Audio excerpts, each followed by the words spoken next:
Halo semua, salam sejahtera Malaysia. Selamat datang ke channel Fels Lifestyle. Tuan-tuan dan puan yang amat dihormati semua. Satu lagi titah yang di Pertuan Agong, Sultan Ibrahim, yang pasti menggemparkan seluruh politik Malaysia. Tuan-tuan dan puan yang amat dihormati, saya percaya kita semua sudah mendapat maklumat berkaitan dengan isu stalking kalimah Allah. Dan pada akhirnya, beberapa berita susulan selepas isu ini semakin menjadi perbualan ramai, di mana kekemat yang telah menyaman pembekal stalking tersebut sebanyak RM38 juta. Bahkan kita juga mendengar insiden baling bom di kedai kekemat. Nah, pada akhirnya ini titah yang di Pertuan Agong yang pasti menggemparkan ramai. Artikel daripada Malaysia Kini. Agong, jangan terus api-apikan kemarahan isu stalking. Yang di Pertuan Agong, Sultan Ibrahim menegaskan semua pihak perlu berhenti daripada mengambil kesempatan berhubung kontroversi stalking bertulisan kalimah Allah. Sebaliknya, Baginda mahu semua pihak, terutamanya pemimpin masyarakat, bertindak matang. Saya telah menitahkan untuk tindakan diambil mengikut lunas undang-undang.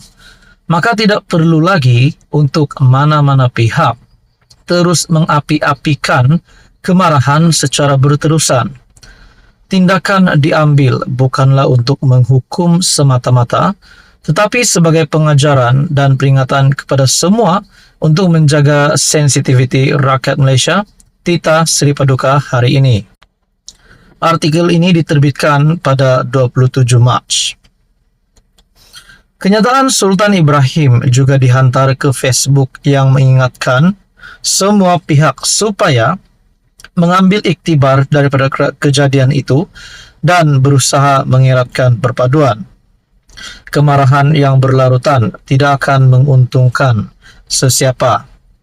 Semua pihak, terutamanya pemimpin masyarakat, perlu bertindak matang. Ajaklah rakyat ke arah perpaduan, bukan perpecahan. Inilah peluang untuk mendapat pemahaman yang lebih baik antara satu sama lain dalam masyarakat kita yang majmuk, agar perkara sebegini tidak berulang lagi. Titah Seri Paduka.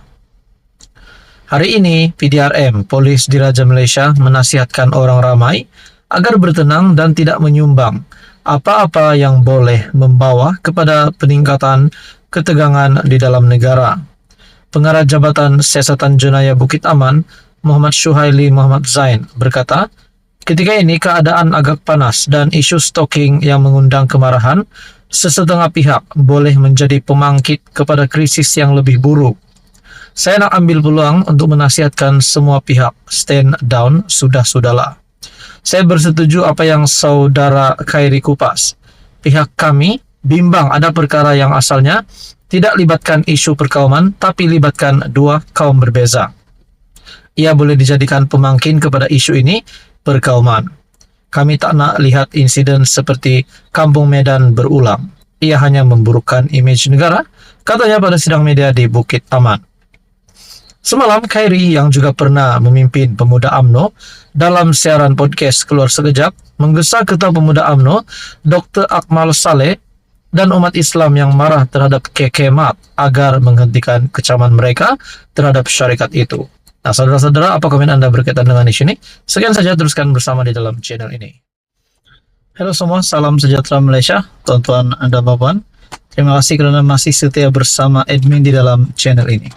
Saudara-saudara yang amat dihormati semua, seperti yang kita sudah tahu sebelum ini, bahawa SPRM yang meminta dua anak bekas Perdana Menteri Tun Dr. Mahathir untuk mengisytiharkan harta, dan mereka meminta tempo untuk perkara itu dapat dilaksanakan. Pada akhirnya, baru-baru ini, anak bekas Perdana Menteri Tun Dr. Mahathir Mohamad telah membuat kenyataan bahawa siasatan ke atas mereka, sasaran utamanya adalah bapa mereka, yaitu tidak lain dan tidak bukan Tun Mahathir. Nah, saudara-saudara, tuan-tuan dan bapak yang amat dihormati semua. Adakah SPRM yang menyiasat anak bekas Perdana Menteri ini, mereka juga menetapkan Mahathir sebagai sasaran utama? Kita berbalik kepada apa yang pernah dikatakan Datuk Seri Anwar Ibrahim sebelum ini, yang coba untuk menangkap jerung-jerung penyakau pemimpin yang lama yang terlibat dengan rasuah merompak uang negara. Satu perkongsian daripada Syabuddin Husin ataupun syabuddin.com. Bukan perkara pelik Tun Mahathir jadi sasaran siasatan SPRM. Kata mereka, walaupun mereka yang disiasat SPRM, tetapi suspek sebenar ialah Tun Mahathir. Bapa saya adalah suspek utama. Kami ada tanya, bapa saya disiasat berkenaan apa? Dan mereka tidak dapat memberikan maklumatnya kepada kami. Bolehkah Anda bayangkan, Anda diminta untuk berikan maklumat untuk digunakan bagi mendakwa bapa Anda, kata Mauzani dalam wawancara bersama Bloomberg minggu lalu. Ada yang didakwa oleh Mirzan dan Mauzani ini bukanlah sesuatu yang pelik, jauh sekali daripada memeranjatkan menurut Syabuddin. Kedua-dua anak Tun M itu pun tidak harus pura-pura terkejut.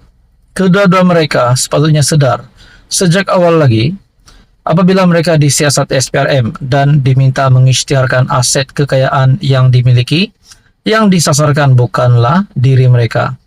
Sebagai anak bekas PM yang paling lama berkuasa, meski kekayaan yang mereka miliki disiasat SPRM, seluruh dunia percaya ia adalah atas bantuan serta pertolongan bapa mereka. Tanpa mempunyai bapa bernama Tun Mahathir, Mirzan dan Mokozani bukanlah siapa-siapa di dunia ini. Pokoknya, tidak apa yang pelik dan memeranjatkan mengenai perkara itu. Tambahan lagi, selama lebih 25 tahun berjuang untuk mendapatkan kerusi PM, kerusi Perdana Menteri, sudah beratus kali Anwar menyatakan jika beliau menjadi Perdana Menteri, Tun Mahathir dan Tun Daim Zainuddin adalah dua individu yang akan disiasat dan diselongkar kekayaannya.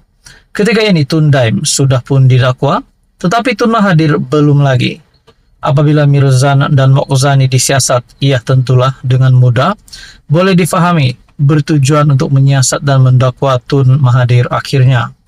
Membazir masa saja menyiasat Mirzan dan Mokozani jika bukan bertujuan menjadikan Tun Mahathir matlamat utama.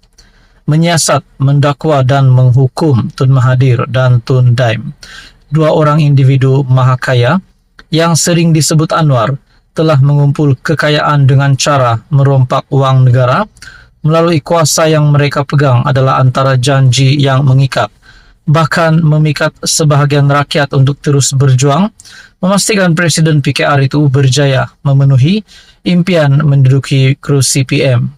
Kuasa sekarang dalam tangan Anwar dan beliau pasti akan menunaikan janjinya itu.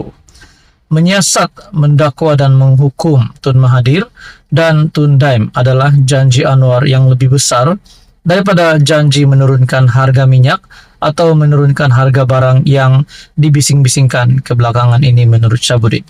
Adakah ini adalah sebenarnya misi Anwar Ibrahim untuk perjalanan Anwar Ibrahim dengan siasatan ke atas Mokozani dan Mirzan? Tidak lama lagi ini akan membawa kepada Mahathir akan didakwa seperti yang berlaku kepada Daim Zainuddin hari ini. Bahkan Daim Zainuddin dan istrinya yang sudah didakwa.